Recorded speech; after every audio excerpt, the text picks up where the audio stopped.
तो नमस्कार दोस्तों, कैसे हो आप लोग। तो आपके अपने YouTube channel paramedical division class में आपका स्वागत है। जैसा कि आपको मालूम है कि आज 15 मार्च को आपको सुबह ही सीफू की साइट पर या अन्य किसी माध्यम न्यूज के माध्यम से, अन्य चैनलों के माध्यम से आपको मालूम ही पड़ गया होगा कि जो 20,546 पदों में से जो छोटे जो 3 कैडर थे आपके नेत्र सहायक, डेंटल, ईसीजी, उनकी अंतिम चयन सूची आने के बाद आज पदस्थापन सूची भी जारी कर दी गई है।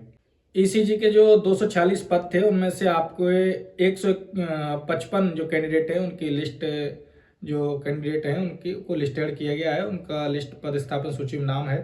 और आपके करीबन 23 जो कैंडिडेट हैं उनको होल्ड पर रखा गया। इसी तरह जो डेंटल के थे 151, उनमें से आपके 67 को लिस्टेड किया गया है और 32 उनमें भी होल्ड पर है। इसी तरीके से आपके तीसरा जो भर्ती है आपकी ऑप्थेल्मिक यानी कि नेत्र सहायक, उसमें आपके 109 को जो कैंडिडेट है उनको लिस्टेड किया गया और 3 होल्ड पर हैं।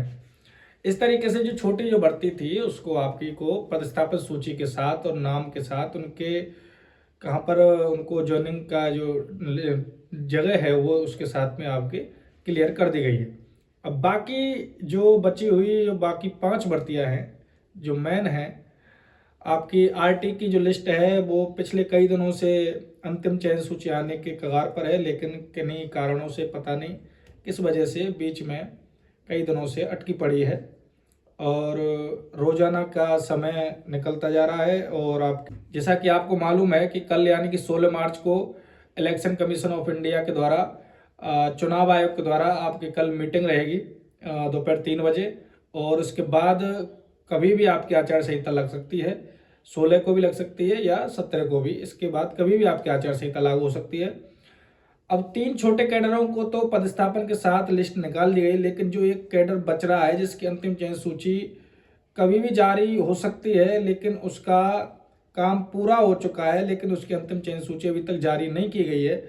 और अगर आचार संहिता से पहले उसकी सूची जारी नहीं होती है तो वाजिब सी बात है कि उसका वही जून जुलाई तक काम अटक जाएगा और बाकी के जो बड़े कैडर हैं वो फिर से उसी संघर्ष के कगार पर आ जाएंगे। पिछली बार भी 23 दिन का जो संघर्ष किया था उसकी बदौलत थोड़ा बहुत इतना तो असर हुआ है कि छोटे जो कैडर थे उनकी जो वादा किया गया था उनका तो पदस्थापन का नाम ले लिया गया। 3 अभ्यर्थियों के जो कैंडिडेट हैं उनको 28 मार्च तक उनके नाम के सामने जो जगह दी गई है उस पर ज्वाइनिंग लेनी है, पदस्थापना लेनी है, वरना 28 तारीख के बाद आपके नियुक्ति आदेश रद्द कर दिए जाएंगे। और अगर ईसीजी की बात की जाए सैलरी की, तो उसमें पे मैट्रिक L085 के अनुसार, L08 के अनुसार आपको 18,500 2 साल तक प्रोविजनल पीरियड तक आपको सैलरी मिलेगी। इसके बाद प्रोविजनल पीरियड पूरा हो जाने के बाद आपको नियमित पेमेंट के अनुसार आपको भत्ता और ये सब कुछ ऐड होने के बाद आपको सैलरी मिलेगी।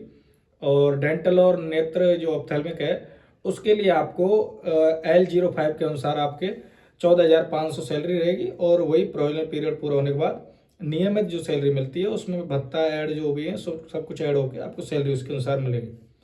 ये बात हो गई छोटे कैडरों की।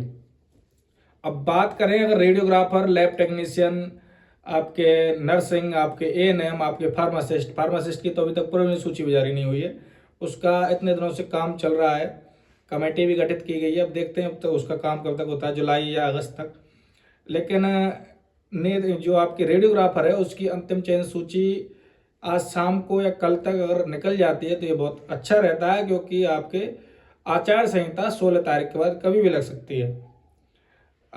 पदस्थापन की सूची निकालने के बाद जो सरकार की मंशा है उसमें पॉजिटिव रेस्पॉन्स है। सुबह से ही जो लिस्ट निकलने के बाद जो अभ्यर्थियों में जो खुशी की जो लहर है वो काफ़ी अच्छी है। और जो 23 दिन का, इतने दिन अभ्यर्थियों के द्वारा साल 1.5 साल से जो भागा दौड़ी की जा रही है उसका थोड़ा बहुत काम आया है, वो संघर्ष काम आया है। आप देखते हैं कि अगर रेडियोग्राफर की आज अंतिम चयन सूची निकलती है, कल निकलती है, पता नहीं कब क्या होता है, वो तो सीफू के निर्भर है। अगर रेडियोग्राफर के जो कैंडिडेट है अगर थोड़ी बहुत भागा दौड़ी इधर उधर से करें, चिकित्सा मंत्री जी से रेगुलर मिलें और थोड़ा दबाव बनाए तो हो सकता है कि 1-2 दिन के अंदर आपकी अंतिम चयन सूची निकल जाए। और इसके बाद पदस्थापना लिस्ट आपकी अगर कैलेंडर जारी होता है तो आचार संहिता के अंदर निकल जाएगी, वरना आपकी ज्वाइनिंग की जो लिस्ट डेट है वो तो आप फिर चुनाव के बाद ही होगी क्लियर।